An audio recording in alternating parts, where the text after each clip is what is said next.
नमस्कार शासन जी या यूट्यूब चॅनल सरांचं खूप खूप स्वागत आहे. तर आताची घडीची सर्वात मोठी ब्रेकिंग न्यूज म्हणजे अखेर राज्य सरकारी कर्मचाऱ्यांसाठी मोठी आनंदाची बातमी.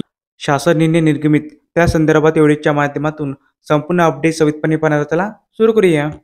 वेतन त्रुटी निवारण समितीचे कामकाज पूर्ण झाले असून या संदर्भात दिनांक 14 फेब्रुवारी 2025 रोजी सामान्य प्रशासन विभागाकडून महत्त्वपूर्ण शासन निर्णय निर्गमित करण्यात आलेला आहे.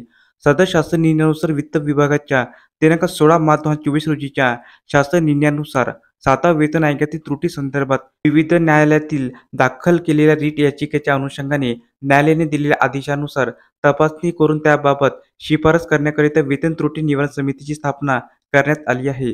सदर समितीचे कामकाज सामान्य प्रशासन विभागाच्या दिनांक 23 एप्रिल 2024 रोजीच्या आदेशानुसार मंत्रालयीन संवर्गातील कर्मचाऱ्यांच्या सेवा 6 महिने किंवा समिती आपला अहवाल शासनास सादर करेपर्यंत यापैकी जे अगोदर घडेल तोपर्यंत तात्पुरत्या स्वरूपात सदर कर्मचाऱ्यांची सेवा उपलब्ध करून देण्यात आल्या होत्या. आता वेतन त्रुटी निवारण समिती 2024 चे कामकाज पूर्ण झाले असल्याने सदर कर्मचाऱ्यांची सेवा दिनांक 14 फेब्रुवारी 2025 पासून त्या मूळ विभागास परत करण्यात येत आहे. यामुळे राज्य कर्मचाऱ्यांचे 7व्या वेतन आयोगातील वेतन त्रुटी लवकर दूर होऊन सुधारित वेतन श्रेणी लागू केली जाईल. तर अशा प्रकारे सरकारी कर्मचारी संदर्भात अतिशय महत्त्वाची अपडेट या व्हिडिओच्या माध्यमातून आपण पाहिली आहे.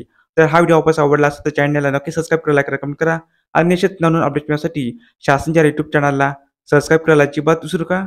धन्यवाद.